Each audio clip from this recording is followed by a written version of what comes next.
Assalamualaikum warahmatullahi wabarakatuh. Okey, untuk kali ni Alang nak share berkenaan dengan barang yang Alang beli. So, kalau tengok dekat depan ni, ini adalah flashlight brand Olight. Dia adalah Arcfelt. Kalau ikutkan sebelum ni, Alang pernah beli yang warna hijau. Dan sekarang ni, Alang beli yang model ni. Kalau ikutkan, ini adalah model yang agak lama sedikit. Sebab apa Alang beli model ni? Sebab yang ni tak ada UV. Okey, so kalau tengok, ini adalah kotak dia. Dia punya warna macam ni. Cantik. Okey, lepas tu yang ni adalah cool white. Satu lagi dia ada neutral white. Okey. Ni bahagian belakang dia. So kalau tengok dia punya detail dia, dia punya spesifikasi dia. Okey, yang ni turbo, high, medium, low, moon. So yang ni dia punya masa 101, 56, 25, 12 dan 3 minit.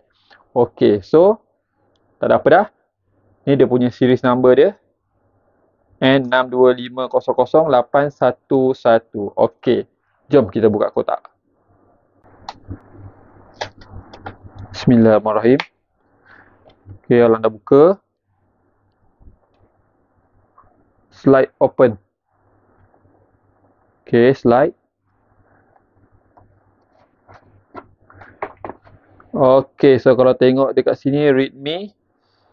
Okey.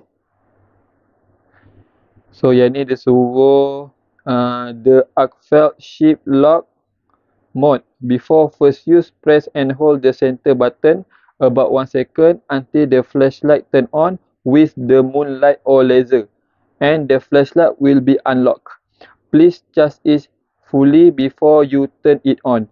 Charge directly via provided USB magnetic charging cable. Green complete. Green charging complete, red charging. Use magnetic cable. Okey, nombor 3.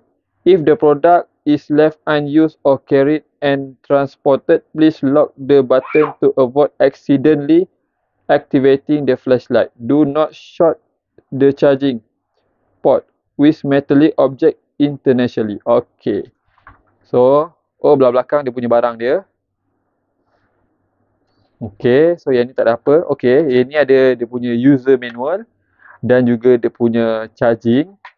Okey, ni adalah dia punya magnetic charging dia. Dia punya user manual dan ini adalah dia punya barang dia. Bismillahirrahmanirrahim.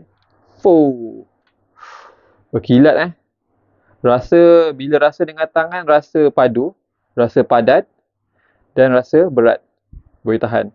So kalau tengok depan ni dia punya laser dan juga dia punya lampu lah. Okey, laser 1. Okey, depan dia. Okey, ni kita boleh pusingkan dia. Okey, dia macam ni. So dia ada wheel ni ada 2. Tolak ke sini, tolak ke sini. So yang ni dia punya battery indication. So yang ni Alang tekan dahulu 1 saat. Okey, Alang dah activatekan dia. So kalau tengok yang tadi tu dia ada power tapi satu je saja. Okey, yang ni. Okey. So try laser.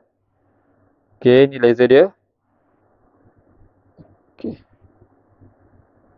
Laser dia kalau ikutkan dia tak boleh control laser. Laser hanya ada satu power saja. Macam ni saja. Kalau yang ni baru ada mode. Okey, nampak ada mode. Ini kena tekan lama baru dia keluar dia punya mode. Okey, so itu saja perkongsian daripada saya berkenaan dengan Olight Arcfelt. Jangan lupa subscribe YouTube channel saya Alang and Afiq. Thank you. Mantap.